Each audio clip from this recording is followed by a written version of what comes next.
அப்போது சிறுவனாக இருந்த முருகப்பெருமான் பிரம்மனிடம், நீர் படைப்பு தொழில் செய்கிறீரே, உமக்கு அதன் மூல மந்திரமான ஓம் என்ற பிரணவத்தின் பொருள் தெரியுமா என்று கேட்டார். படைப்பு கடவுளுக்கே அந்த ரகசியம் தெரியவில்லை.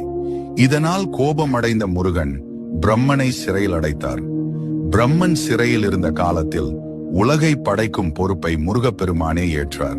அவர் உயிர்களை படைக்கும் போது ஒரு விசித்திரமான முறையை கையாண்டார்.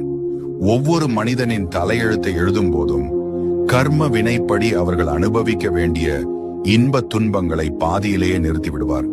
அந்த பாதி எழுத்து ஏன்? தேவர்கள் இதை கண்டு குழம்பி, முருகா, விதியை ஏன் முழுமையாக எழுதாமல் பாதியிலேயே விடுகிறீர்கள் என்று கேட்டார்கள். அதற்கு முருகப்பெருமான் சொன்ன பதில்தான் ஆன்மீக ரகசியம். நான் விதியை முழுமையாக எழுதிவிட்டால் அந்த விதிக்கு நானே கட்டுப்பட வேண்டி வரும்.